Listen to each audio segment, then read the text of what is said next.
আসসালামু আলাইকুম প্রিয় দর্শক, আশা করি ভালো আছেন। পাশা ব্রয়লার মুরগি পালন পদ্ধতির প্রথম দিন থেকে শেষ দিন পর্যন্ত প্রতিটি দিন আপনাদের সামনে তুলে ধরার চেষ্টা করছি। আজ ষষ্ঠ দিন। আজ সারাদিন আমরা কি করব সেটা বলার পাশাপাশি আপনাদেরকে গুরুত্বপূর্ণ কিছু ইনফরমেশন দিব। এখন সকাল। আজকে আমরা প্রথম যে কাজটা করব সেটা হচ্ছে পট পরিবর্তন করে দেব। খাবারের এবং পানির পাত্রগুলো পরিবর্তন করে বড় সাইজের খাবারের পাত্র এবং পানির পাত্র দিয়ে দিব। আজকে বোর্ডিংটাও সামান্য একটু বড় করে দিব, যেহেতু আজকে কোনো বৃষ্টি নেই। দুপুরে যদি তাপমাত্রা বৃদ্ধি পায় তাহলে গরমের তারতম্য বুঝে, যেহেতু আজকে ষষ্ঠ দিন, চাইলে বুডারটাও সামান্য একটু উপরে তোলা যাবে। এবারে লিটারের ব্যাপারে কিছু কথা বলা যাক। চতুর্থ দিনে আমরা লিটার পরিবর্তন করেছিলাম। আজকে ষষ্ঠ দিন। সপ্তম দিনে আমরা আবার লিটার পরিবর্তন করে দিব। বাচ্চা অবস্থায় বোর্ডিংয়ে বা লিটারের সামান্যতম গ্যাস আমরা বরদাস্ত করব না, এই জন্য বারবার এই লিটার পরিবর্তন। আর যেহেতু এখন লিটারের পরিমাণও কম লাগছে, তাই আমরা এটা করছি। তবে লিটার কিন্তু প্রতিদিন নেড়ে চেড়ে দিতে হবে এবং গ্যাস বের করে দিতে হবে, সামান্যতম গ্যাসটুকু পর্যন্ত বের করে দিতে হবে। আজ যেহেতু ষষ্ঠ দিন, আমরা একটু নেড়ে চেড়ে কিছুক্ষণের জন্য ফ্যান ছেড়ে গ্যাসটাকে ভালোভাবে নির্মূল করে তারপরে আবার আগের অবস্থায় নিয়ে আসব। পট পরিবর্তন করে বড় পটে খাবার দিয়ে দিচ্ছি। এরপরে আমরা পানি দিয়ে দিব।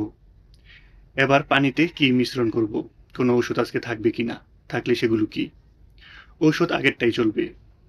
এখন কথা হচ্ছে আপনারা কোনটা করবেন। আমরা কিভাবে মুরগি পালন করছি আমরা শুধু সেটাই আপনাদের সামনে তুলে ধরছি।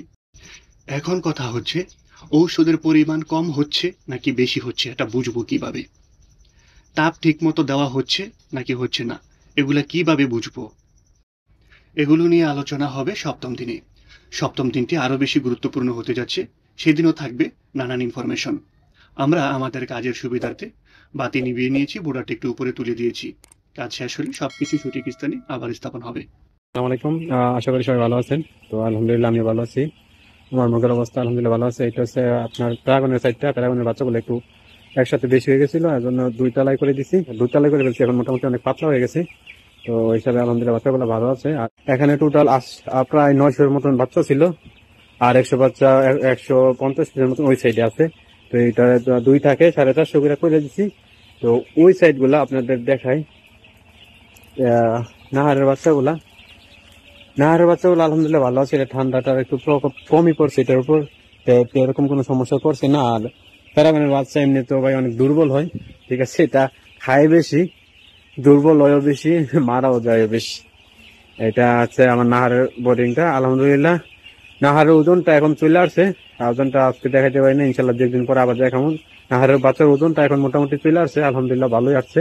তো সবাই বলে বোর্ডিংটা একটু ভালোভাবে করতে, কারণ বোর্ডিং যদি ভালো হয় তাহলে আপনার মুরগি 100% আপনার বেসটা ভালো হবে। আর যদি বোর্ডিং যদি খারাপ হয় তাহলে 100% আপনার পুরো বেসটাই আপনার খারাপ যাবে।